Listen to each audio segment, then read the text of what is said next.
Já parou para pensar que só existe cultura com energia? E é por isso que a Petrobras é a maior patrocinadora da cultura brasileira. Se depender da gente, essa energia nunca vai faltar. Programa Petrobras Cultural. Mais energia para a cultura. Petrobras, líder na transição energética justa. O Brasil é a nossa energia.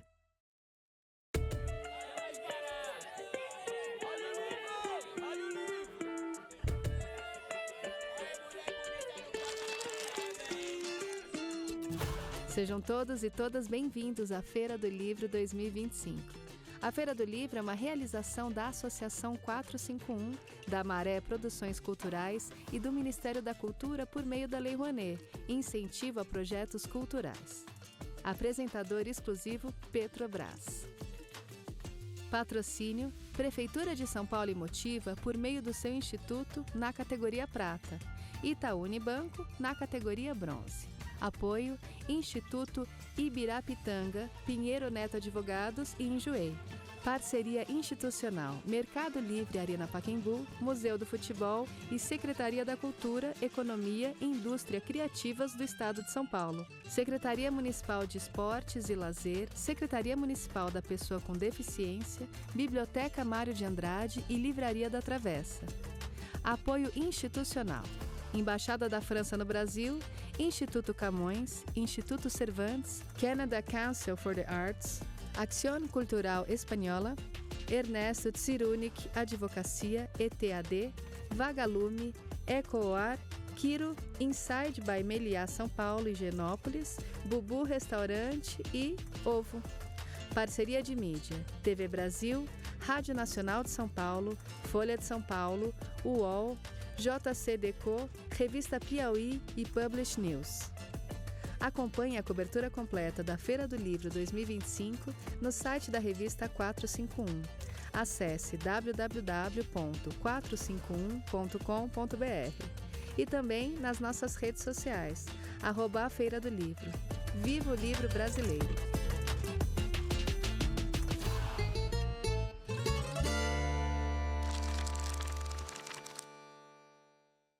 E aqui a gente se reúne mais uma vez para esse debate que fala sobre esse vício, essa doença que a gente tem em comum, que é gostar de ler, né?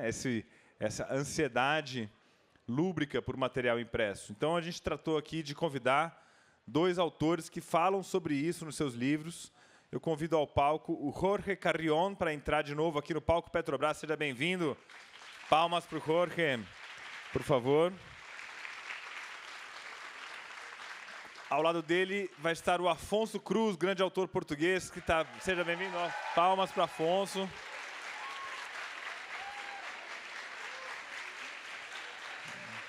Pelo visto, muitos viciados aqui, hein? E para conversar com eles, uma grande autora da literatura brasileira, a Noemi Jafé, que eu convido aqui para o palco palco Petrobras. Seja bem-vinda, Noemi. Obrigado. Eu peço também uma salva de palmas à nossa intérprete de Libras, que está garantindo a acessibilidade do nosso debate.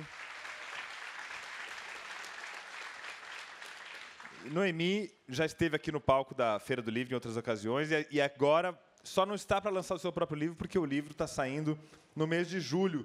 Então, peço para vocês acompanharem aí, dia 22. Qual é o título, Noemi, do livro? Te dou minha palavra. Te dou, beleza, hein? Tá. Vamos a isso, então. Muito obrigado. Eu agradeço a vocês. Obrigado, Jorge. Obrigado, Afonso. Bom debate. Boa tarde. Alegria ver esse lugar tão cheio, essa feira maravilhosa, super cheia de gente. Parabéns, Paulo também, e Álvaro e toda a equipe que está organizando essa feira incrível, que já está se tornando uma quase necessidade da cidade, né? A gente já não vai mais conseguir viver sem. Bom, também estou muito contente aqui de fazer a mediação dessa mesa tão legal entre dois autores, um espanhol, catalão, Jorge Carrión, escritor catalão, crítico cultural e diretor do mestrado em criação literária da Universidade Pompeu Fabra. Alguns livros que ele publicou, esse daqui, Livrarias, sobre o qual a gente vai falar hoje, de 2013, Barcelona, Livro de Passagens, 2017, Os Mortos, de 2010, Os Órfãos, 2014, e Os Turistas, de 2015.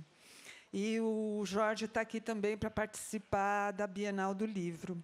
E aqui também, do meu lado, o Afonso Cruz, escritor, diretor de cinema, animador, ilustrador, designer, músico, tanta coisa, mais de 30 livros publicados em vários gêneros de linguagens diferentes, romance, conto, ensaio, poesia, teatro, não ficção.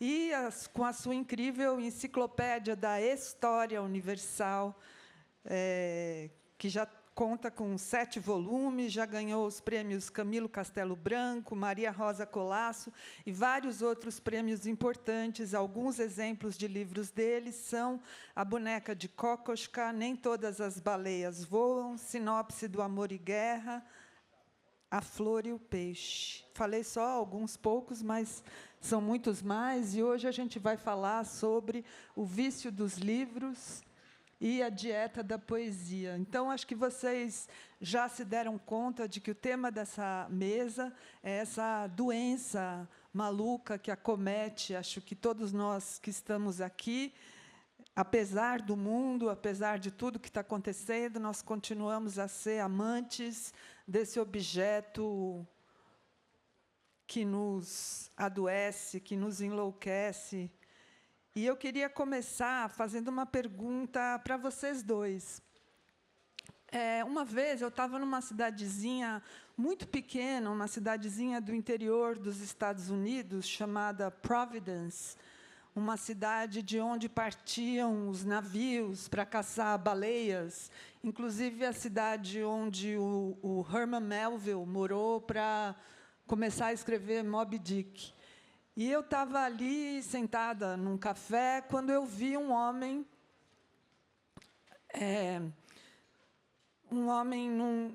numa perua Kombi, um carro, cheio de livros dentro, e ele sentado lendo, e era o sebo dele, a livraria de livros usados dele.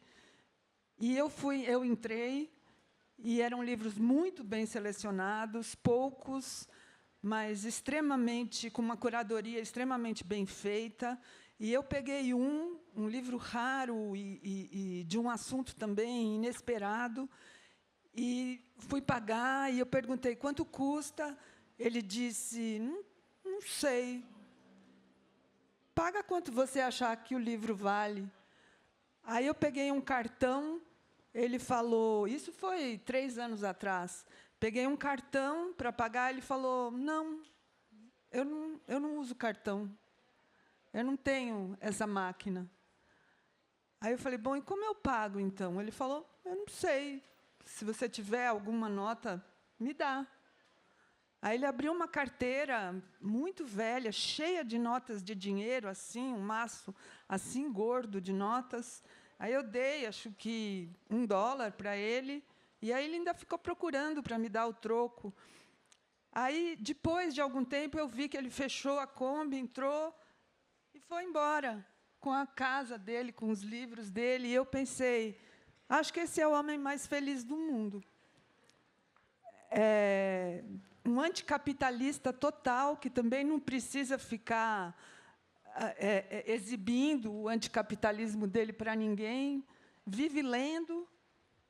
E eu queria saber de vocês dois, qual que é o sonho dourado, utópico de vocês com relação aos livros? Vocês gostariam de passar o resto da vida lendo, sem ter que escrever, sem ter que trabalhar? Qual é o sonho livresco de vocês?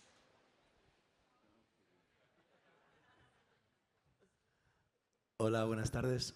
Perdón que no hablo portugués ni brasileiro. La verdad es que, primero, has mencionado Providence y pensaba que ibas a hablar de Lovecraft, ¿no? Y del horror. Y en cambio tu relato ha ido hacia la utopía y lo positivo y ese sueño de libertad.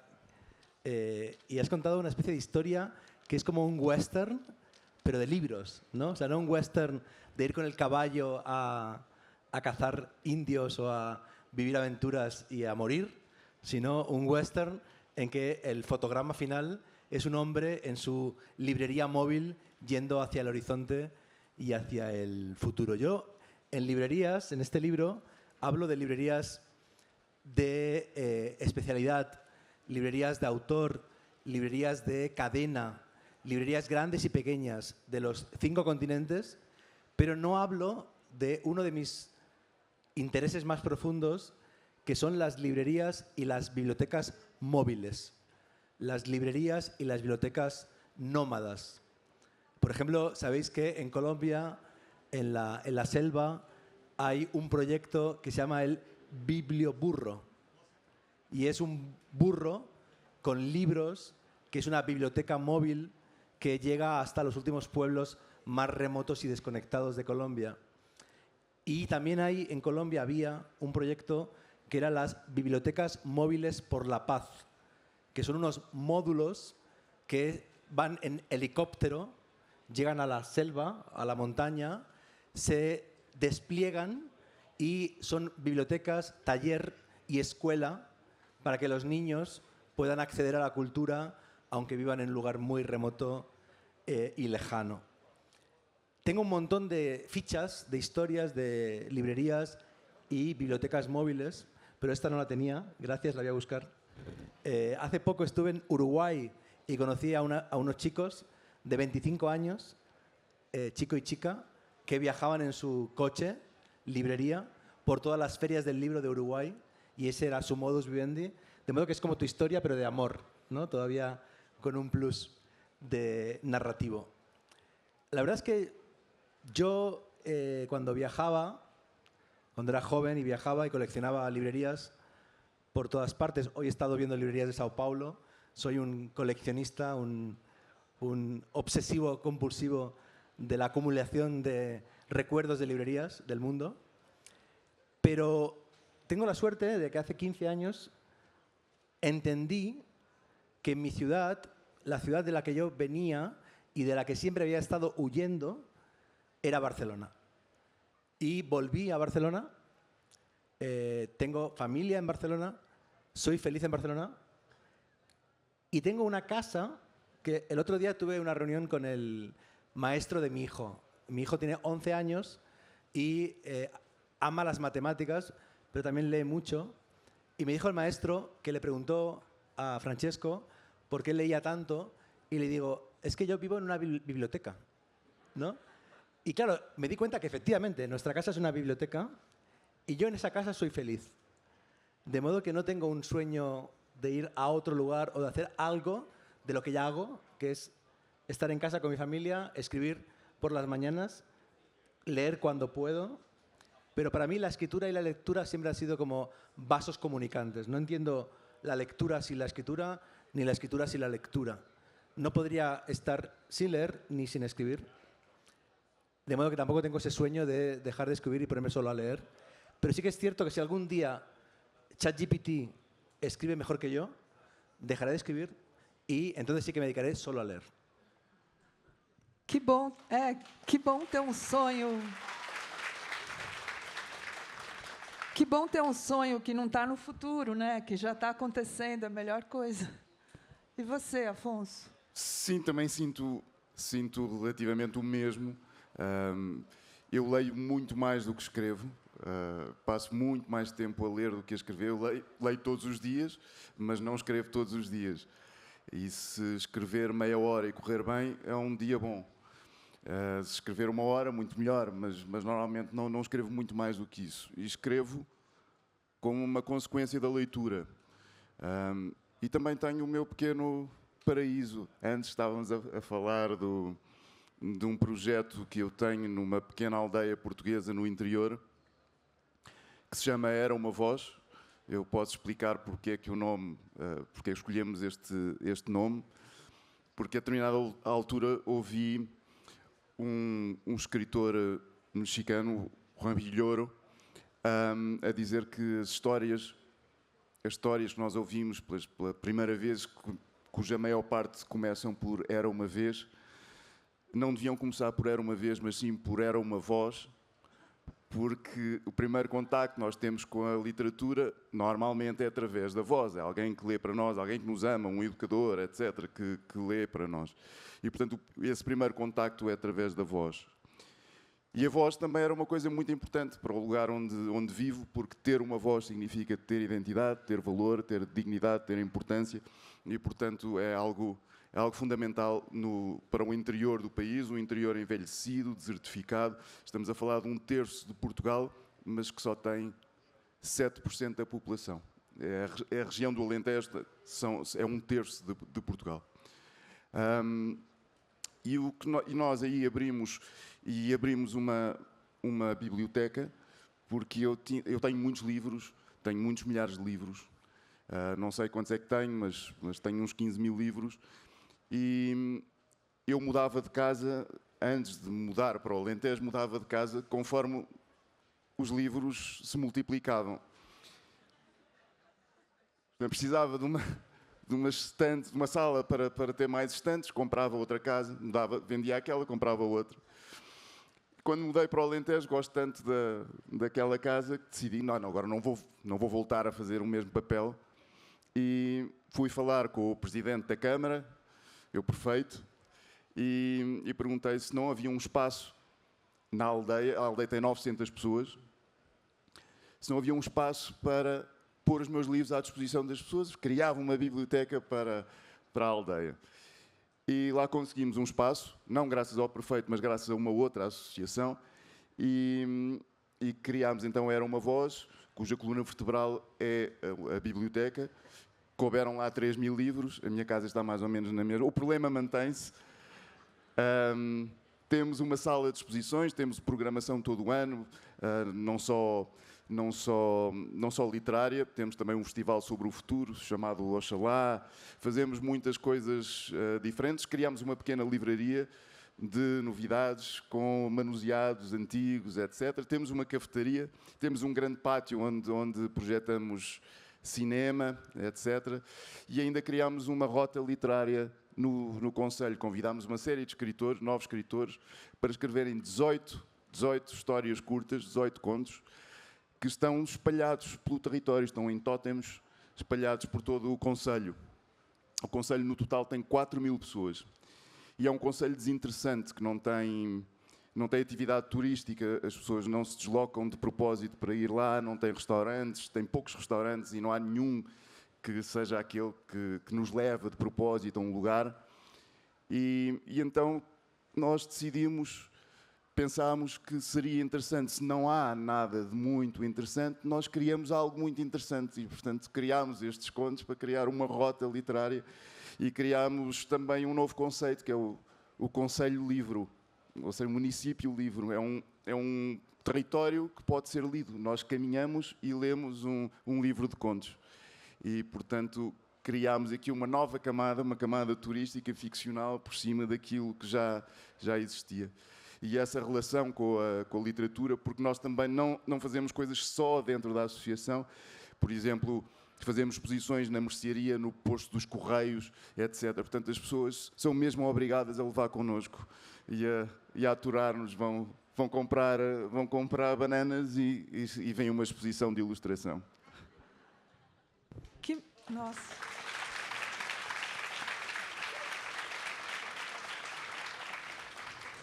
Que maravilha, Afonso! Você nem tem um sonho, você inventou uma utopia, né? E está todo mundo aqui já comprando passagem para ir para lá. Você vai ter que aturar toda essa gente lá. Também eu queria fazer uma nova pergunta para vocês dois.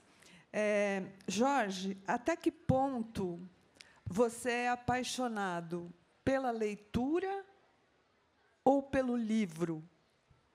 Você já comprou livros que você não tem interesse em ler só por causa do objeto? Quais são as tuas manias em relação a esse objeto? Después de que este libro, Librerías, se publicara en varios idiomas, tuve la suerte de que me invitaron a muchos sitios a presentarlo, y con los textos que escribí sobre Miami, Seúl, no sé, Nápoles, Moscú, hice otro libro que se llama Contra Amazon, que es un libro que, en verdad, Contra Amazon es solo un capítulo. El primer capítulo es el manifiesto contra Amazon. El resto de capítulos son crónicas, entrevistas, por ejemplo, a Han Kang o Alberto Manguel, viajes por todo el mundo, viendo librerías y bibliotecas. El último capítulo de Contra Amazon se llama Contra la bibliofilia. Contra você mesmo. ¿Por qué escribí ese capítulo? ¿Por qué escribí ese texto? Por lo que tú comentas. A mí lo que me interesa de un libro son las ideas, la belleza, el contenido y, en algunos casos, cuando el libro es de arte o un catálogo o un libro objeto, el objeto en sí. Pero si yo puedo elegir entre comprarme una primera edición de una novela que cuesta 30 euros y una edición de bolsillo de la misma novela que cuesta 8 euros, me compro la de bolsillo. No entiendo, lo respeto, pero no entiendo la gente que se compra libros que no va a poder nunca leer, porque si los toca, pierden valor. Hay libros que tienen las páginas pegadas, que tienes que cortar las páginas, ¿no? No lo hacen porque les ha costado 4.000 euros y si lo hacen, el libro cuesta 500. A mí ese fetichismo, esa adoración al objeto libro como valor comercial, como inversión capitalista, no solo no me interesa, sino que me da un poco de repelús. No sé, me pone nervioso. Para mí los libros son objetos que yo tengo que poder manchar con el café que me estoy tomando, poder subrayar con lápiz, porque al subrayar estás marcando lo que te interesa y lo estás memorizando.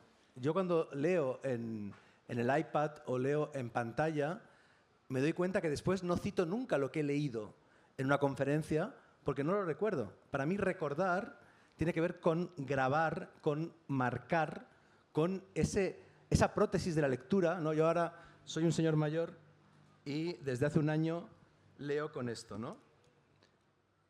Leo con esto, porque soy un señor mayor. Pero desde que tenía 15 años, leo con otra prótesis, con otra tecnología ideal para leer, que es el lápiz de toda la vida.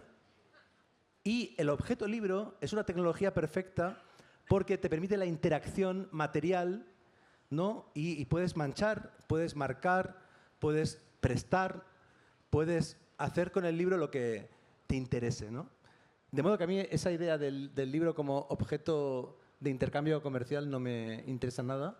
Y todos mis libros de mi casa son baratos, están muy usados, están muy leídos y yo creo en eso. Por eso, Contra Amazon, o sea, nadie esperaba que el último capítulo de Contra Amazon fuera contra la bibliofilia, porque para mí la bibliofilia es lo que yo practico, que es filia, amor a biblio, al libro, ¿no? Yo amo los libros. Lo que no amo es la especulación a partir de los libros.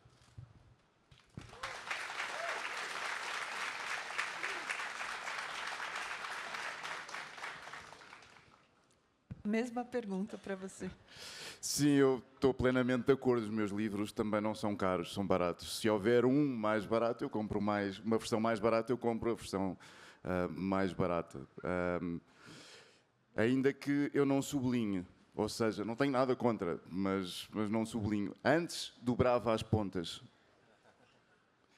E hoje, quando encontro essas pontas dobradas, não me lembro porque é que dobrei as pontas. Não leio os trechos, porque é que eu dobrei, não faço ideia. Você abre os livros assim? Não, também não. Para não os magoar muito. Não. Tenho pena deles. O Darwin, nos diários dele, dizia que quando tinha um livro muito grande, difícil de manusear, que o rasgava ao meio, para ficar mais fininho, para ficar com 2 tomos, 2 volumes, em vez de só um. E também dizia que odiava a poesia. Uma vez tentou ler Shakespeare e achou aquilo tão mau, tão asqueroso, que não conseguiu. Não, mas eu não tenho pena, às vezes, de não sublinhar. Hoje em dia, com novas tecnologias, tiro fotografias das páginas e dá para fazer, através da fotografia, um copy-paste com muita facilidade. E, portanto, ajuda-me a retirar um trecho que depois vou guardando em ficheiros que organizo de alguma maneira.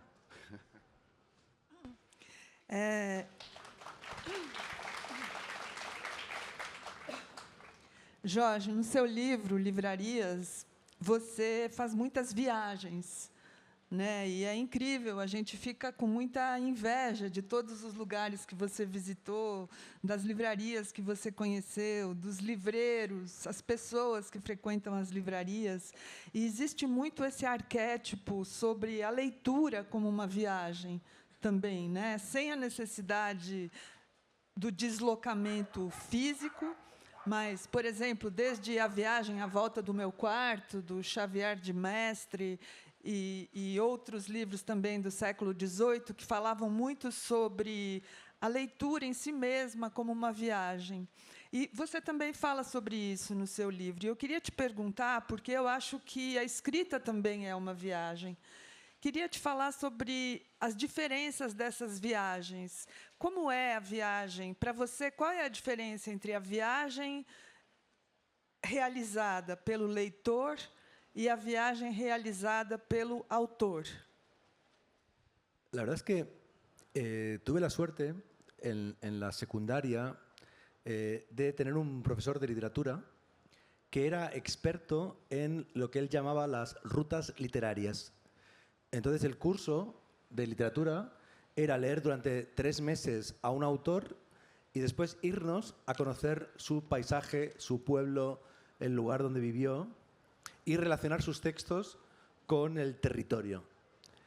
Eso me pasó a los 16 años y siempre que después he viajado he buscado la comprensión que el viaje te permite de la lectura previa, ¿no? Por ejemplo, yo había leído a Clarice Lispector, ya me gustaba mucho, pero en Río de Janeiro creo que la entendí un poco mejor.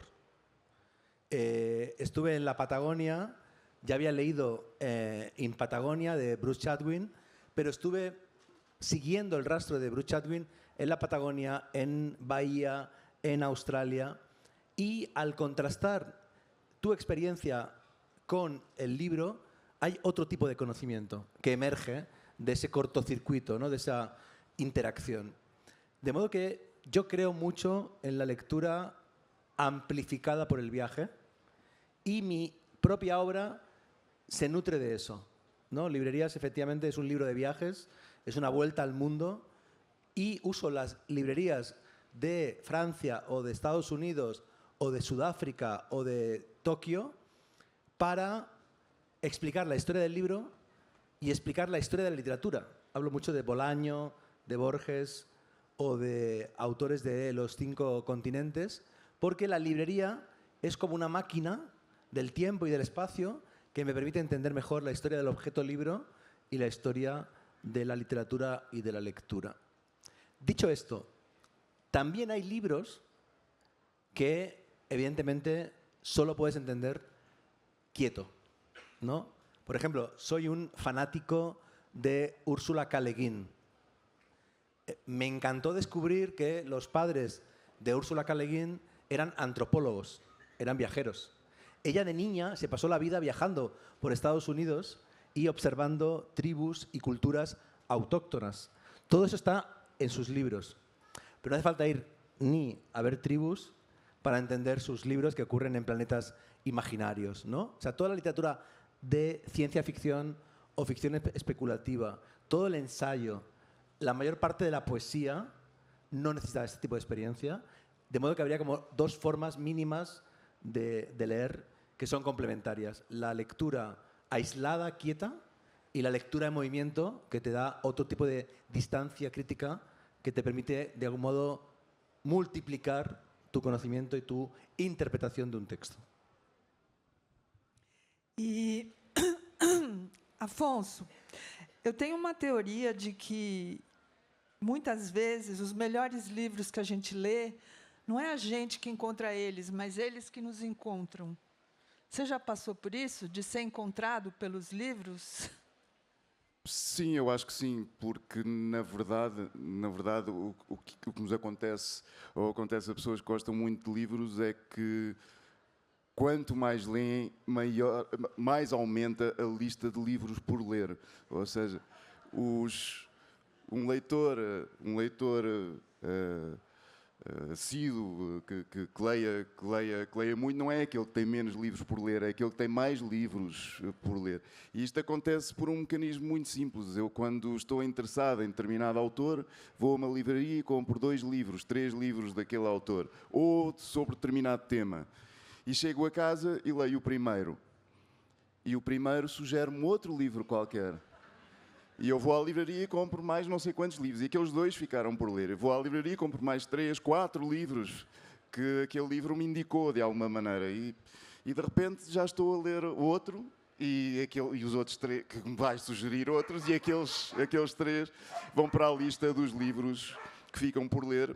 E por isso é que nós temos... Quando temos uma biblioteca grande, as pessoas às vezes perguntam: mas já leste esses livros todos? Não, claro que não. Nem nunca hei de ler. É impossível. Eu não tenho tempo não terei tempo, fisicamente tempo, para ler todos os livros que tenho. E, portanto, muitas vezes são escolhas que os próprios livros fazem por nós, ou seja, que nos encaminham de alguma maneira. E nós somos leitores em movimento, um pouco como esta ideia de viagem. Que já agora eu viajo muito. E, no entanto, não acho que seja necessário ser um viajante para ser um escritor. Há muitos casos de escritores que nunca saíram do seu... da sua cidade, do seu espaço. Eu próprio fui enganado inúmeras vezes. Eu, quando era criança, jovem, quando queria, por exemplo, desenhar uma casa chinesa, abria um livro do Tintin, o Lotus Azul, e desenhava, porque aquilo era muito iconográfico, nós percebíamos imediatamente o que é que significava, com traços simples. Era, aliás, o estilo chamava-se linha clara.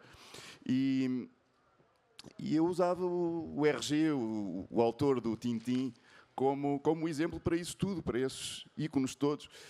E só mais tarde é que percebi que ele nunca tinha estado em nenhum desses lugares. E, portanto, fez aquilo através de imagens que tinha, etc.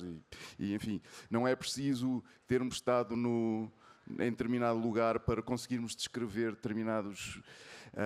há até uma entrevista que gosto muito de citar, da Ana Margarida de Carvalho, uma escritora que está publicada cá pela Dublinense. E o primeiro livro dela passa-se em Cabo Verde, e a determinada altura eu estou num festival em Cabo Verde com ela e com o moderador, e o moderador é autor de romances históricos do século XIX. E ele perguntou-lhe: então, quantas vezes é que tu vieste a Cabo Verde? E ela disse: esta é a minha primeira vez. E ele: então, tu escreveste um romance passado em Cabo Verde sem nunca teres vindo a Cabo Verde? E ela respondeu assim: e tu escreves livros sobre o século XIX e também nunca estiveste lá. Muito bom.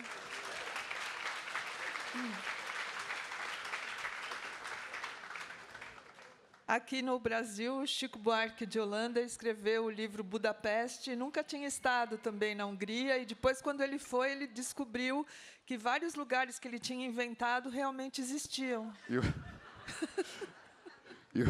O livro mais longo que escrevi, o Para Onde Vão os Guarda-Chuvas, ou um dos mais obesos que escrevi, passa-se no Paquistão, também um país onde nunca estive. E, Afonso, você estava aqui contando que quando você está lendo um livro, você vai à livraria, compra todos os livros daquele autor, volta para casa, tem aquela pilha, começa a ler um deles, daí aquele livro cita outro e você vai até a livraria comprar.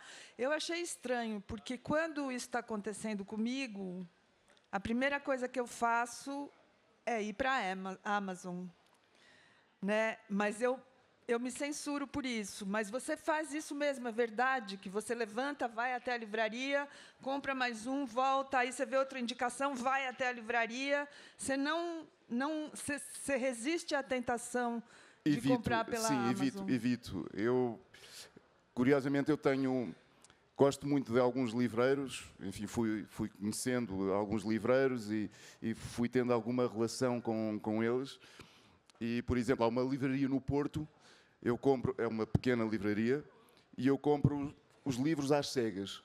Todos os meses eu transfiro dinheiro para a livraria e eles enviam-me livros escolhendo-os eles. Eu não entro na equação como decisão, como alguém decide. Portanto, são eles que me enviam, escolhem os livros de acordo com o dinheiro que eu enviei e recebo. É sempre a mesma quantidade de dinheiro e eles lá orientam da maneira mais simples e mais... Então você consegue resistir? Vou resistindo, sim. Ainda que eu, por exemplo, eu vivo num meio rural. A livraria mais perto da minha casa fica a 45 km, mais ou menos. Portanto, são quase 100 km ir e voltar a uma livraria. Mas como vou muitas vezes a Lisboa, acontece que compro nessas alturas. Que bom, um herói. Cuando hablabais pensaba en algo que no había pensado nunca, y es que el tema que nos convoca, ¿no?, que son los libros sobre libros, y acaba de abrirse hace poco, creo, una librería aquí en Sao Paulo, la librería Gráfica, que es solo sobre libros, me ha encantado. Tienen una diferencia radical respecto a la mayor parte de los libros. La mayor parte de los libros, sobre todo novela, su objetivo es, como se dice ahora, atraparte, ¿no? Te quiere atrapar, te quiere secuestrar, quiere que te quedes ahí, igual que te quedas en una serie de Netflix. Assim, capturar, ¿es eso? Sí, como atrapar. que quieren atrapar, capturar, ¿no? Y en cambio, los libros sobre libros te quieren liberar. O sea, un libro sobre libros entiende que en la página 10 vas a cerrar el libro y vas a ir a buscar ese libro. Y en la página 15, otra vez. Y vas a la librería o vas a Internet a ver si ese libro existe o a Wikipedia a ver la biografía de ese autor, ¿no? O sea, es lo contrario. Son libros que te liberan y que te invitan a ir a otros libros y a tejer tu propia red de lecturas, ¿no? O sea, sería creo, un rasgo interesante que diferencia a la mayor parte de los libros de lo que aquí nos convoca. Então, queria, Jorge, que você fizesse aqui para nós uma defesa das livrarias de rua para convencer as pessoas a não comprarem mais na Amazon. Tengo un amigo, yo vivo en un barrio cerca del mar, en Barcelona, y mi librería de confianza se llama No Llegiu. No Llegiu en catalán significa no leáis. Dice mi amigo que es lo que el humano necesita, que le prohíban algo para hacerlo. Entonces yo os invito a que compréis en Amazon, comprad en Amazon. Pero tened en cuenta algunos hechos, pocos. Uno, en Amazon, cuando te envían la caja con el libro, en esa caja igual te puede llegar unos zapatos o una batidora. Dos, el libro te llega a casa y no tiene historia, no tiene biografía. Si tú vas a una librería, compras un libro, siempre te acordarás de qué día lo compraste, en qué librería lo compraste, si fuiste a tomarte un café, si conociste a alguien, si alguien te miró a los ojos. Tres, en una librería te puedes enamorar. Aquí os podéis enamorar. En Netflix y en Amazon no te puedes enamorar. 4, ayer SpaceX se explotó un cohete. El que inventó Amazon no quiere que vivamos en la Tierra, quiere que vivamos en Marte. Si queréis sigo, tengo 30 argumentos más, no quiero aburriros, No, pode pero seguir, solo pode hay que seguir. pensar en esas cosas, ¿no? Yo cuando escribí mi manifiesto contra Amazon no quería convencer a nadie. No es un manifiesto político, es un manifiesto poético. Si tú quieres que haya poesía, si tú quieres que haya belleza, si tú quieres que haya abrazo, si tú quieres conocer gente, si tú quieres que la pandemia de la soledad no nos destruya, tienes que tomar decisiones. Y yo lo que hago en mis libros es informar y dar opciones para que después cada uno se posicione micropolíticamente como quiera. Pero comprar en Amazon cualquier tipo de objeto es una decisión política. Y comprar libros es una decisión doblemente política. De modo que cada uno decida en qué lugar políticamente quiere estar. En Amazon se vende... En Amazon se vende Mein Kampf. En Amazon se vende los libros de Hitler. Amazon ha limitado a que una persona pueda publicar en un día 3 libros. El máximo que permite Amazon de autopublicación son 1000 libros por usuario al año. ¿Por qué? Porque hace 1 año y medio había gente que publicaba 10 libros al día escritos con ChatGPT a $1 sobre cualquier tema absurdo, hazte rico con Bitcoin, y eso es estafa. En Amazon, bueno, es igual, puedo seguir durante 3 horas con argumentos y con datos. Buscad en Google y creo que cualquier persona puede entender que no es la opción ideal. Perdón que me pongo nervioso, me pongo como panfletario y no es el motivo. Eu acho muito bom você dar esses argumentos, porque eu acho que eles transcendem, eles superam o argumento do preço. Porque a Amazon é mais barata. Claro, pero, né? Mas eu acho que esses argumentos são muito melhores do que a economia de R$10 ou R$15. Es que el problema de Amazon es que es más barato porque no paga impuestos. Si no pagas impuestos, puedes hacer precio más barato. Yo creo que en Brasil y en Estados Unidos hay un problema muy grave, que es que no hay precio único del libro, no hay precio fijo del libro, y eso os convierte en activistas. No deberíamos ser activistas. No deberíamos gastarnos 5 o 10 o 30 reales más por convicción política. Y eso se consigue si hay precio único del libro, como en Francia, como en España y como en tantos países. Es muy complicado porque efectivamente uno piensa en su economía y uno sabe cuál es su economía. Pero a veces hay que intentar, por ejemplo, las bibliotecas públicas son una opción más ética que Amazon y evidentemente pues las ferias del libro en Brasil han creado, entiendo, una estructura alternativa a Amazon, porque aquí son más baratos los libros, ¿no? Y es más ético comprarles directamente a los editores. Yo creo que hay muchas opciones, pero hay que pensar efectivamente más allá de la urgencia del precio y del ahorro. Vocês não têm Kindle, nenhum dos dois? Hora da confissão. Não. Não tem. No tienes Kindle porque no se puede doblar la página de Kindle. Não, eu na verdade eu não tenho computador. Mas não escrevo nada à mão. Eu uso um tablet e um telefone e faço tudo aí. O que quer dizer que edito fotografia, escrevo e ilustro também. Ou seja, a partir do momento em que era possível ilustrar nestes aparelhos, eu já não precisava de ter o computador. Portanto, ando sempre com o meu escritório atrás, ando sempre com ele. E isso permite-me estar numa fila, sei lá, num supermercado e se tiver uma ideia, eu escrevo essa ideia e portanto, posso estar sempre a trabalhar, ou, enfim, trabalhar, mas pelo menos a anotar essas ideias e elas não se perdem, porque as ideias são seres muito frágeis, um pouco como os sonhos. Nós temos uma ideia, não anotamos, achamos que nos vamos lembrar dela quando chegarmos a casa, por exemplo, ou quando tivermos... E de repente, não, já não nos lembramos dela. Exatamente como aos sonhos, quando acordamos, ainda nos lembramos deles, mas passados uns minutos eles desaparecem, desvanecem-se, e as ideias são um pouco assim, e por isso para mim é muito prático ter isto sempre comigo. Eu tenho um Kindle, eu gosto dele. Eu moro numa casa muito pequena e onde cabem muito poucos livros. Mas eu fico pensando que uma das grandes desvantagens da leitura no Kindle ou na internet é que a gente não fica aberto para o acaso, para a surpresa. É muito raro você ler alguma coisa na internet e se surpreender, porque você busca uma coisa exata quando você lê, quando você procura alguma coisa na internet, ou quando você está lendo o Kindle.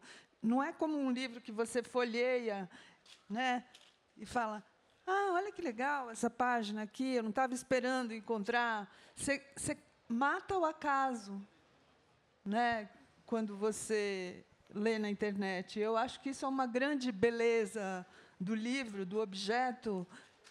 É a surpresa, é você não saber o que você vai encontrar.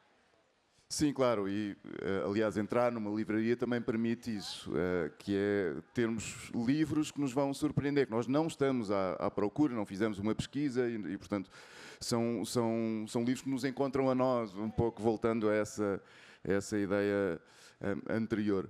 Mas, curiosamente, o que os estudos dizem, mesmo para crianças que já estão muito habituadas aos ecrãs, é que a leitura em papel... nós decoramos com muito mais facilidade a leitura em papel, compreendemos melhor e apegamos-nos mais à leitura em papel do que, por exemplo, através do Kindle, ou através da internet, ou de qualquer suporte deste género. Portanto, mesmo para crianças que estão habituadíssimas aos telefones e aos celulares e aos tablets, na verdade continua a ser... Aliás, da mesma maneira que escrever à mão ajuda muito a decorar. E nós decoramos melhor quando escrevemos e decoramos ainda melhor, memorizamos ainda melhor quando escrevemos à mão. Aliás, uma das primeiras críticas à palavra escrita, porque sempre houve velhos do Restelo, sempre houve pessoas que não gostavam de novas tecnologias, foi Sócrates. E ele criticou o livro, a escrita, e é descrito, então, num dos diálogos de Platão, o mito egípcio que ele se refere, do aparecimento da escrita, em que Thoth, o mensageiro dos deuses, chega ao rei dos deuses e diz: eu tenho um remédio, eu tenho uma medicina para os seres humanos, uma coisa incrível, uma tecnologia incrível, que é a escrita. E o rei dos deuses diz: não, isso tu estás a dar é um veneno. Em grego, pharmakon pode significar medicina ou veneno. E era veneno porquê? Porque a partir de agora os seres humanos já não precisam de memorizar nada porque escrevem. E o problema de Sócrates é que nunca foi um cábula, porque se ele fosse um cábula saberia que fazendo cábulas, é assim que diz assim no Brasil, quando nós escrevemos para copiar num teste. Escrevemos num papelinho e levamos escondido para cola. Então, Sócrates nunca foi cola, porque se ele tivesse sido, sabia que quando se escrevem esses papelinhos, já não precisamos de os ler, porque decoramos toda a matéria que é preciso para o teste. E o que aconteceu, de facto, foi que a nossa memória melhorou, não piorou, graças à escrita. Jorge, você acha que está surgindo um novo tipo de leitor e um novo tipo... Quer dizer, existe espaço para que surja um novo tipo de literatura agora com a inteligência artificial? En lo que habéis dicho hay como dos temas súper interesantes. Uno, el tema del papel y de los niños. Digamos que para los padres es muy importante que nuestros hijos lean y que toquen el papel. Es muy importante que los niños vayan a ferias del libro o a librerías, porque si ahora un niño de 5 o 10 años se enamora del libro, llegamos al siglo XXII. Es pura matemática.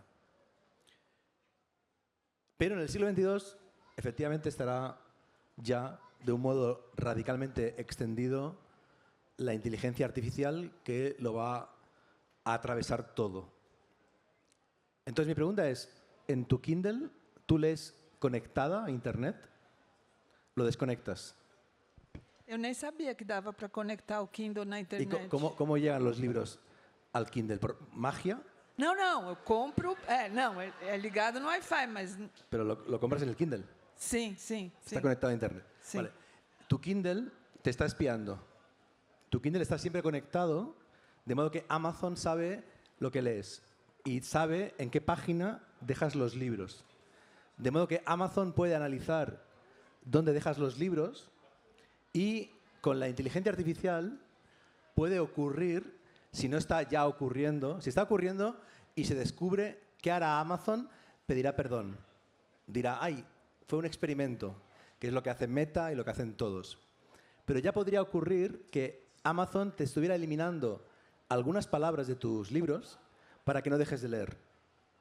Si Amazon descubre que siempre alguien deja de leer en una escena erótica, en una escena política, en una escena con unas características que se repiten como un patrón de lectura, con la inteligencia artificial es muy fácil que ese libro cambie en tu Kindle y que desaparezcan las palabras o las escenas que interpreta que a ti te son incómodas. Uno de los tipos de libro más vendidos en Amazon ahora es el resumen de un libro. Coges La Pasión según GH de Clarice Lispector, la pones en ChatGPT y le dices, hazme un resumen en 10 páginas, un resumen en 30 páginas, un resumen en 80 páginas. Lo conviertes en un ebook, lo publicas en Amazon como resumen para niños, para colegios, lo pones a $1 y eso es un negocio multimillonario. Se venden todo el tiempo resúmenes de libros. Entonces, a mí lo que me parece que va a cambiar no es el modo en que nosotros leemos, que es un modo clásico, sino el modo en que mucha gente lee sin saber que está leyendo, porque cree que hace otra cosa. Por ejemplo, mucha gente escucha podcasts al doble de velocidad o ve series al doble de velocidad. Eso es una forma de lectura. Otra forma de lectura es el zapping. El zapping tiene 80 años de historia, desde que se inventó en Estados Unidos el mando a distancia. Es una forma clásica de lectura. De modo que ese tipo de lectura cambia todo el tiempo. Y la IA lo que hace es radicalizar ese cambio. Entonces, mi duda es cómo la lectura clásica, atenta, concentrada, desconectada, va a convivir con las nuevas lecturas atravesadas por las nuevas tecnologías, entre ellas la inteligencia artificial. E você não tem computador. Você não tem nem computador, então você nem sabe o que é inteligência artificial. Você... Sei, porque... Não, claro que você sabe, mas você não usa. Para escrever, jamais, não é? Porque não é imprestável. Não é? Ainda. Um dia talvez venha, de facto, a escrever melhor do que nós, imagino que sim, com a duplicação do poder de computação anual, que duplica e, portanto, em poucos anos nós vamos provavelmente encontrar bons textos que ainda não existem neste momento, mas sim, pode ser, é possível que venha a acontecer. E como você acha que a gente pode resistir? Não sei sequer se podemos resistir. Todas as novas tecnologias trazem grandes defeitos, são perigosas, trazem grandes qualidades também. Não são só coisas más. Temos é de saber manejar determinadas coisas. Eu sei que, por exemplo, eu posso dar o exemplo da fotografia. O meu avô era fotógrafo, o meu pai também. E eles trabalhavam numa câmara escura, sempre, a vida toda o fizeram assim.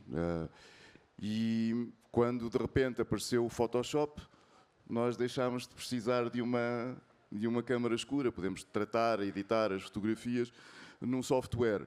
E eu consigo automatizar essa edição. O que antes me custava, eu passava um dia inteiro a tratar 10 fotografias, eu agora com um clique, trato aquelas 10 fotografias da mesma maneira. E neste caso não há aqui uma grande erosão da individualidade, do maneirismo do próprio editor ou autor das fotografias. E, portanto, não se perde muita coisa. Claro que se produz também mais, o que significa, e isto também é uma consequência, uma característica da sociedade em que vivemos, que é sempre nos prometeram que as máquinas nos libertariam do trabalho, do fardo do trabalho, porque nós fomos expulsos do Éden com esse castigo. Agora vais ter de trabalhar com o suor do teu rosto, porque antes não se trabalhava. E o que aconteceu depois foi que, se, por exemplo, eu domesticar um animal ou tiver uma máquina e tiver um terreno com 500 metros quadrados e que antes demorava 8 horas por dia a cultivar, a tratar, etc., com uma máquina eu consigo fazer em metade do tempo. O que é que significa? Que eu deveria ter metade dessas horas, dessas 8 horas, 4 horas de ócio, de lazer para mim, mas não tenho. Porque o que é que eu faço? O que é que eu próprio faço? Eu compro outro terreno com outros 500 metros. Agora já tenho 1000 metros e naqueles 1000 metros continuo a trabalhar 8 horas. E, portanto, já consigo trabalhar. E depois, se houver uma nova tecnologia que me permita trabalhar muito mais rápido, eu continuo a fazer a mesma coisa e continuo a trabalhar basicamente o mesmo. Tem sido uma luta ao longo de muitos anos. Nós agora temos férias, por exemplo. Temos algum tempo de lazer, fomos conquistando isso. E não foi nada fácil, não foi uma conquista... Mas já está sendo tirado de novo. Né? Exatamente, estas conquistas são sempre muito frágeis. Nós temos dias de lutar por elas o tempo todo, porque nada é garantido nas nossas vidas, nem a democracia, nem coisa nenhuma, nem nenhuma liberdade que nós tínhamos conquistado. Temos de as manter, é um exercício diário. Porque a erosão, a queda, o ruído, a confusão, o caos, instala-se naturalmente. Se nós tivermos uma janela e a deixarmos aí assim ao ar, ao tempo, passado um tempo, ela transforma-se em areia. Mas se nós deixarmos um monte de areia, nunca se transformará numa janela. Portanto, a maior parte destas coisas dão trabalho. Sei lá, cair... não dá trabalho nenhum, deixar-me cair não dá trabalho nenhum. Isso é um movimento natural. Mas para eu estar na vertical, para eu me levantar, exige calorias, exige esforço. Eu tenho de o fazer. Eu tenho de fazer esse esforço. E, portanto, tudo o que nós fazemos enquanto seres humanos, ou a maior parte daquilo que fazemos enquanto seres humanos, exige algum esforço. Mesmo ler exige esforço. Nós temos de descodificar o que estamos a ler, temos de refletir, temos de pensar, etc. Outros entretenimentos não são assim tão exigentes. Não é? Quando nós olhamos para uma imagem, ela está descodificada, ela não precisa...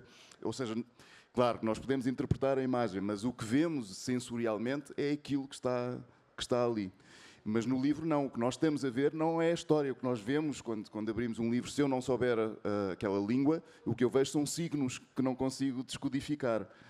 Eu não estou a ver a história. A história não só é vista vista entre aspas, na nossa imaginação, à medida que é lida. E uma vez mais, dá trabalho. Tudo isto dá trabalho e por isso é uma exigência diária.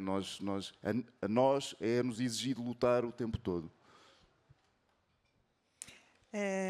Jorge, como você organiza a tua biblioteca? Tem alguma forma original de organizar ou é só alfabética? Esa es una gran pregunta. En este libro que mencionaba antes, contra Amazon, hay un artículo, un texto que se llama Desarticulo mi biblioteca y hablo de mi piso anterior. A mí me pasó como a ti, que cuando cambié de piso se multiplicaron los libros. No sé cómo, hubo una magia en el camión de mudanza, ¿no? Había unos libros y cuando llegué había más. Y mi idea era, en la nueva biblioteca, articular los libros entre 3 categorías. Amigos, los libros que me han acompañado siempre, que he releído, que son muy íntimos. Conocidos, que son libros que uso para trabajar, ¿no? Libros sobre libros, libros de inteligencia artificial, libros sobre no humanos para mis novelas de ciencia ficción. Y desconocidos, ¿no? Que son todos esos libros que esperan el día en que los lea que los compré porque un día me interesó, como a ti, y no los he leído.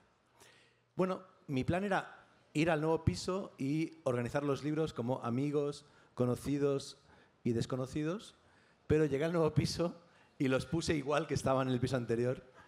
¿Por qué? Porque de algún modo esa clasificación mental es parte de tu identidad.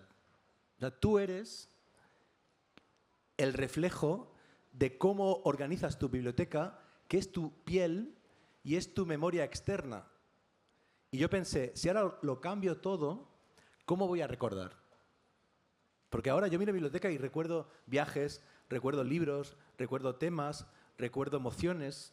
Digo, si lo cambio todo y hago lo de amigos, que es una idea muy bonita para hacer un texto, pero no sé si tan práctica, ¿cómo voy a ser yo?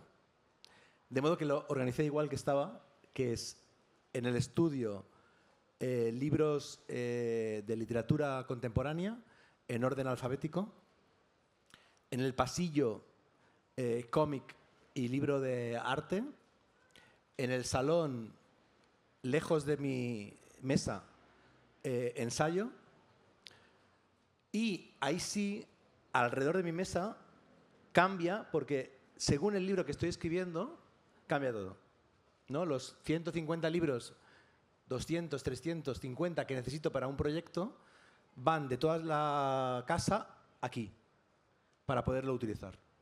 Pero ¿qué ocurre? Ocurre que como son libros que conozco, cuando estoy escribiendo, me da pereza girarme y coger el libro. Entonces lo busco en Google Books, ¿no? O sea, es el colmo. O sea, tú puedes pensarlo todo, tenerlo todo planeado y al final nunca sabes cómo va a ser el proceso creativo, ¿no? Pero sí, esa es la forma que tengo. Alfabético y por géneros. Con los libros que más urgencia necesito muy cerca de mí. E você, Afonso? É exatamente igual. Eu sempre que me fazem a pergunta, eu digo que a minha biblioteca está organizada por amizade. Ou seja, os livros que estão mais perto são aqueles que de algum modo me influenciaram a linguagem, o tipo de linguagem que uso para escrever. E também à distância de um braço, porque é o que eu chamo cultura antropométrica. É a acessibilidade máxima. Aliás, eu faço isso também com instrumentos musicais. Eles estão à distância de um braço, porque se não estiver à distância de um braço, eu não toco. Mas se estiver assim, eu consigo passar a minha vida, como eu costumo dizer, passar a minha vida a descansar. Porque eu uma vez ouvi um poeta esloveno que era narrador e poeta, portanto escrevia prosa e poesia.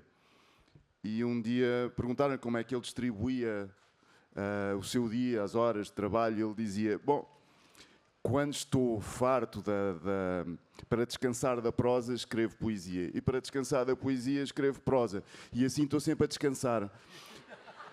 E eu também faço isso, também com a música. Para descansar de escrever, pego na guitarra e toco qualquer coisa. Depois, para descansar da guitarra, desenho. Depois, para descansar do desenho. E assim também passo a vida a descansar. E, portanto, isso, se eu tivesse, por exemplo, o ukulele, a guitarra, o que for, a harmónica, enfiadas em caixas, numa despensa, num armário, onde fosse, eu não iria à despensa pegar na guitarra, abrir a caixa. E assim não, ela está ali, está sempre presente. E, portanto, a qualquer situação que surja, eu chego à guitarra. E também tenho essa sensação que o Jorge estava a dizer, que é... tenho uma imagem, a biblioteca está mapeada visualmente, nós temos uma imagem mental e, portanto, sei exatamente onde é que estão os livros. E, na verdade, as pessoas ficam sempre muito espantadas. Eu tenho tantos livros e se me pedem para emprestar algum, eu vou direto ao lugar onde ele está e encontro o livro, tiro e ficam sempre muito espantados porque não há organização, não há uma organização formal dessa de bibliotecário ou por ordem alfabética ou por autor sequer. El otro día tenía que escribir un texto sobre Lorca y fui a la biblioteca y claro, están en orden alfabético pero con muchos libros delante que no te dejan ver lo que hay detrás. Y en la L no estaba Lorca. Tengo las obras completas de Lorca, 4 volúmenes. No estaba. no estaba. La L no estaba. Fui a clásicos, no estaba. Estuve a punto de llorar, pero te lo juro, estaba... No, me han robado. ¿No? ¿Quién ha entrado en casa? Entonces me acordé que se llama García Lorca. Fui a la G y estaba... Pero ¿no? La angustia de que no encuentras... Que tú sabías que estaba ahí, ¿no? Existem vários personagens da literatura que ficam obcecados com a leitura e, com isso, eles acabam, muitas vezes, ou enlouquecendo, como Dom Quixote, ou vivendo num mundo paralelo, como a Madame Bovary. Já aconteceu com vocês, de vocês sentirem que vocês estão enlouquecendo de tanto ler? No, pero sí que es verdad que a veces cuando estás muy dentro de un libro o ves varias películas de un mismo director, sueñas con eso y ahí te das cuenta que hay un límite, ¿no? Hay un límite de horas que puedes dedicarte a un mismo texto, sea escrito o sea fílmico. Pero yo creo que Don Quijote y Madame Bovary somos todos. Es decir, ¿qué hace Madame Bovary? Madame Bovary cree que el amor es lo que ha leído en las novelas que ha leído. ¿Y qué hacemos todos nosotros? Creemos que el amor es lo que ocurre en las novelas y en las telenovelas y en las canciones de Shakira y en las canciones de Caetano Veloso. O sea, tú eres Madame Bovary. Porque estamos siempre confundiendo la realidad con lo que hemos leído, lo que hemos visto, que ha configurado un código que hemos asumido como propio y es un remix de referentes culturales que hablan del amor, de la amistad, de la familia, de la vocación o de la propia lectura, ¿no? De modo que todos estamos un poco locos. Todos loucos ainda teimando em ler nesse mundo que pede que a gente não leia, né? Então, viva essa loucura. Afonso, aqui no seu livro, O Vício dos Livros, eu li uma frase que eu achei curiosa e queria que você explicasse melhor para nós, que é: o original não desoriginaliza. Isso tem que ver com uma viagem. Eu, na verdade, comecei a viajar por causa dos livros. Os livros é que me levaram à viagem. E, curiosamente, hoje em dia, são os livros que mais uma vez, me levam a viajar. Agora, por outros motivos um pouco diferentes. Mas essa foi uma viagem foi a primeira viagem que fiz sozinho, sem nada marcado, ou, portanto, completamente entregue à surpresa da própria viagem.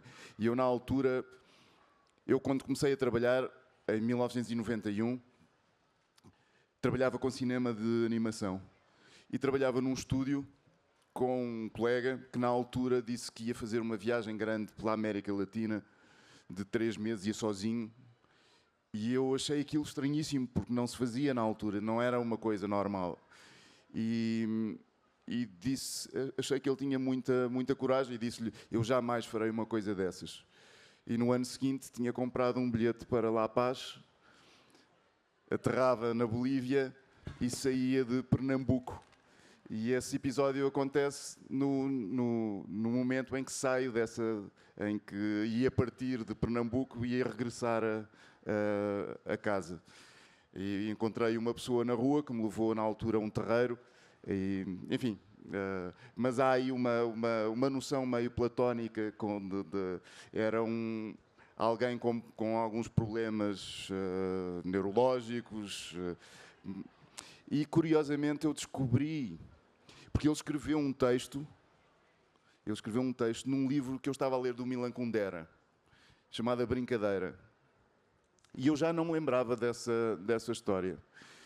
E um dia estou na minha biblioteca, pego nesse livro do Kundera e, quando abro, vejo uma letra que não é a minha. E eu não estou habituado a escrever nos livros, portanto, era estranho, por um lado, e comecei a olhar melhor e aquilo eram gatafunhos, não estava ali nada escrito, eram gatafunhos semelhantes à escrita. E na outra página eu tinha a tradução desses gatafunhos, porque essa pessoa, escreveu aquilo assim, com esses gatafunhos, e depois eu perguntei-lhe, o que é que está aqui escrito? E ele disse-me, eu na outra página escrevi o que ele me tinha dito, e uma das frases que ele dizia é que o original não desoriginaliza. E está aqui a fotografia, então, dos Você não quer ler esse trecho? Não sei. Posso ler. Que é tão bonito o que ele...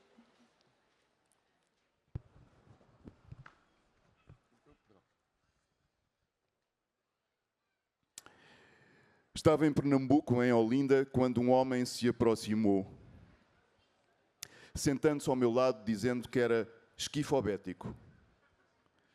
Falava do seu corpo como um filósofo platónico, com um certo desprezo pela matéria. Chamava-lhe neve. Chamava neve ao corpo. Apontava para si e dizia, esta neve, querendo com isso salientar o caráter transitório do corpo. Quando reparou que eu segurava um livro, quis ver a capa e, tirando-me das mãos, pegou numa caneta e escreveu qualquer coisa ilegível. Perguntei-lhe o que havia escrito e ele, em voz alta, ditou a tradução da algaravia enquanto eu a anotava na página seguinte. E começa a citação. Tem certo tipo de pessoa que devia ter nascido daqui a 100 ou 200 anos quando o pessoal tivesse uma criatividade mais rápida e mais bonita. Porque o coração sente e o olho conta. Life after death. Porque o original nunca desoriginaliza. Porque nunca foi desoriginalizado. Se algum dia ele for desoriginalizado, nunca vai existir o original. Seja louco contra uma loucura.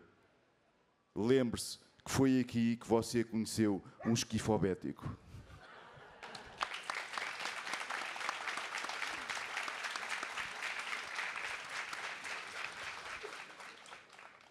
Jorge, você já conhece... Que livrarias você já conheceu aqui em São Paulo?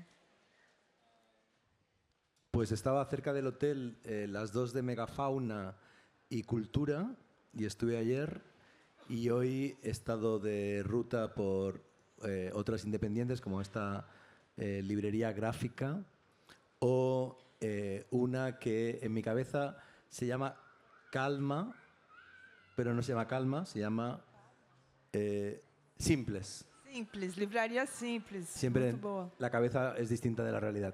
Me ha gustado mucho Simples, me ha parecido muy encantadora y me han dado ganas de presentar un libro mío ahí en el futuro, así que espero volver a Sao Paulo para presentar en Simples. Nós estamos com muitas boas livrarias de rua, está tendo uma proliferação de ótimas livrarias de rua, seria legal se você conhecesse, mas no Rio de Janeiro você já conheceu a Leonardo da Vinci, né? Você fala aqui no livro, e a Berinjela também, né? Mañana, sí, y mañana voy a conocer Janelas, que es donde voy a A presentar. livraria Janela é Sí, muito que me hace boa mucha também. ilusión. Estive lá ontem. E Jorge, gostaria de ler um trecho do seu Me livro? gustaría mucho que leyeras el principio. Ah, sim. Cada librería condensa el mundo. ¿Me haces el favor?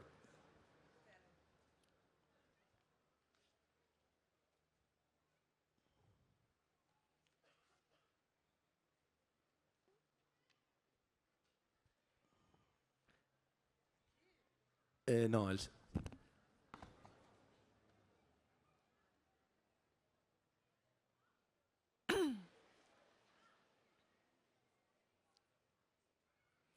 Então, vou ler aqui, essa está me dando uma honra.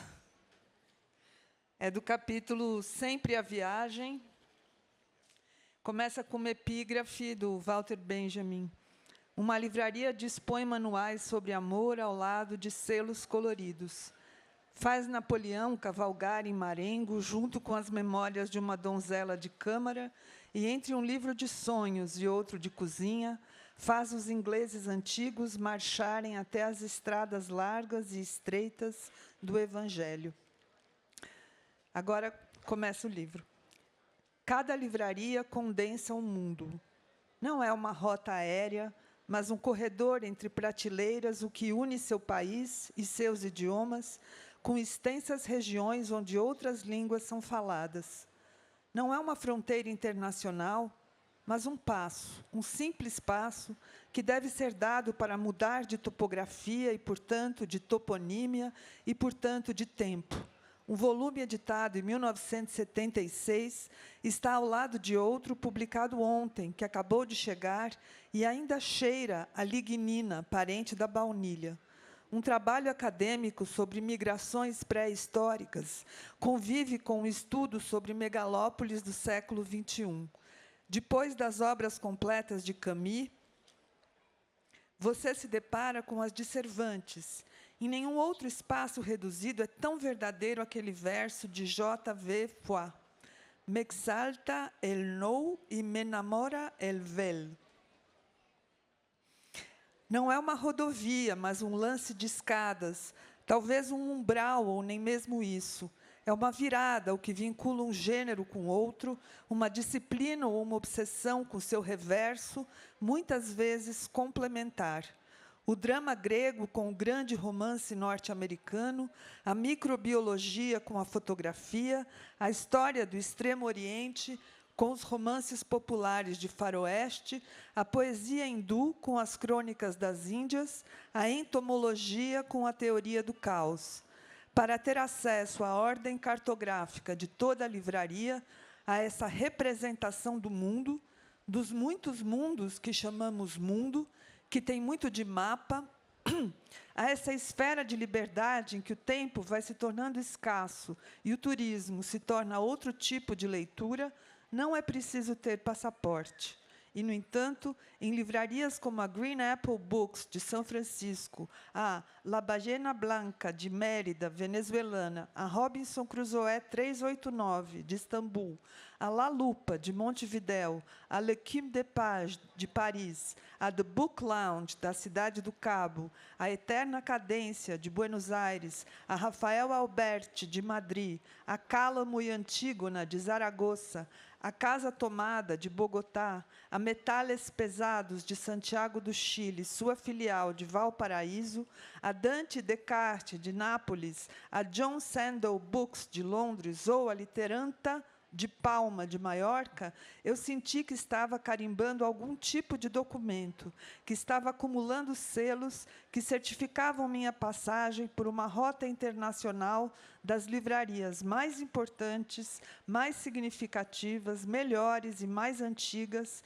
mais interessantes ou simplesmente mais acessíveis naquele momento, quando, de repente, começou a chover em Bratislava, quando eu precisava de um computador conectado à internet em Amman, quando eu tive que me sentar por alguns minutos no Rio de Janeiro, ou quando eu estava cansado de tanto templo no Peru ou no Japão.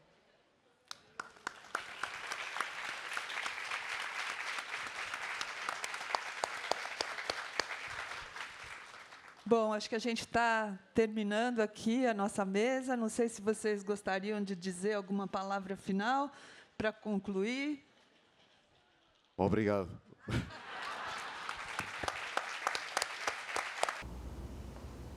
Já parou para pensar que só existe cultura com energia? E é por isso que a Petrobras é a maior patrocinadora da cultura brasileira. Se depender da gente, essa energia nunca vai faltar. Programa Petrobras Cultural. Mais energia para a cultura. Petrobras, líder na transição energética justa. O Brasil é a nossa energia. São Paulo é arte, cultura e criatividade, com mais de 200 espaços culturais da Prefeitura de São Paulo em todas as regiões da cidade. E grandes eventos, como a Virada Cultural, que em 2025 reuniu cerca de 5 milhões de pessoas. Neste ano, a Secretaria de Cultura e Economia Criativa já promoveu mais de 5 mil atrações gratuitas e 319 milhões de reais foram anunciados em editais de fomento. Isso é São Paulo, cidade de todas as artes. O brasileiro não sabe ser pequeno. É da nossa natureza mover a vida como gigantes. Por isso, a CCR, maior empresa de infraestrutura e mobilidade do Brasil, está movendo a sua marca para um novo momento. A CCR agora é Motiva. Mais do que estradas, trilhos e aeroportos movendo o Brasil. Uma marca que já nasce gigante, como você. Motiva. Você nos move.